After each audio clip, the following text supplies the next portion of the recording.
Après des décennies à éviter une présence militaire permanente en dehors de ses frontières, l'Allemagne a pris une décision qui redéfinit sa position sur l'échiquier de la sécurité internationale. Pour la première fois depuis la fin de la Seconde Guerre mondiale, le pays a déployé des troupes de manière stable sur un autre territoire, la Lituanie. Au-delà de l'acte symbolique, ce mouvement représente une transformation stratégique de sa politique de défense. Dans le cadre de l'OTAN, l'alliance militaire transatlantique qui opère selon le principe de défense collective, l'Allemagne assume désormais une responsabilité plus active dans la protection du flanc oriental de l'Europe. La mesure est considérée comme une réponse directe à l'augmentation des tensions dans la région, notamment après l'agression militaire de la Russie en Ukraine, ce qui a suscité une vague d'inquiétude dans des pays voisins comme les États baltes.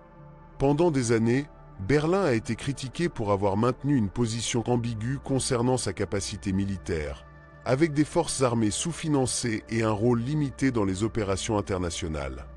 Cependant, le contexte actuel a obligé à une reconsidération. L'incertitude croissante concernant l'engagement américain envers la défense européenne a également poussé l'Allemagne à assumer un leadership plus visible.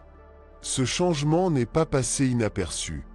Les analystes soulignent que le nouveau déploiement en Lituanie pourrait être le point de départ d'une Allemagne plus assertive en politique étrangère.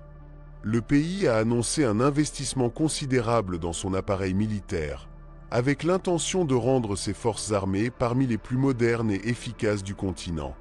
Ce qui aurait auparavant suscité des craintes quant à un renouveau du militarisme allemand est aujourd'hui interprété comme un acte d'adaptation à une réalité mondiale plus volatile. Au lieu d'une menace, de nombreux alliés voient cette évolution comme une garantie de stabilité régionale.